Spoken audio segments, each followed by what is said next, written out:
गणपतीला दुर्वा का वाहिल्या जातात आणि त्यांना दुर्वा का प्रिय आहेत? आपण याचा कधी विचार केला का? तर अनलासूर नावाचा एक राक्षस होता.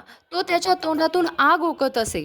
अनलासुराला देवांकडून वरदान मिळाल्यामुळे तो पृथ्वीवर ऋषीमुनी आणि माणसांना खूप त्रास देत होता. त्याच्या डोळ्यातून आणि तोंडातून अग्नीचा वर्षाव होत असे. त्यामुळे सर्व काही भस्मसात होत असे. त्यामुळे त्याला थांबवणं हे अशक्य झालं होतं. तेव्हा सर्वांनी विघ्नहर्ता गणपती बाप्पाला हाक मारली. गणपती बाप्पा पृथ्वीवर आले, पण अनलासुराला थांबवणं हे खूप कठीण झालं. मग गणपतीने आपला आकार प्रचंड मोठा केला आणि त्या अनलासुराला एका घासात गिळून टाकलं.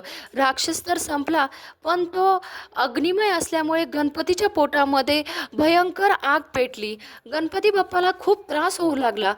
मग काही ऋषीमुनींनी याच्यावर एक उपाय शोधला. तर त्यांनी काय केलं, दुर्वांचा हार केला आणि तो गणपती बाप्पाच्या गळ्यामध्ये घातला. काही दुर्वा गणपती बाप्पाला अर्पण केल्या आणि काही दुर्वा ह्या प्रसाद म्हणून गणपती बाप्पाला खायला दिल्या. दुर्वा पोटात गेल्यानंतर गणपती बाप्पाच्या पोटातील अग्नी हळूहळू हा शांत होऊ लागला आणि गणपती बाप्पाला थंडावा मिळाला आणि त्याच्यामुळे गणपती बाप्पा हे खूप प्रसन्न झाले.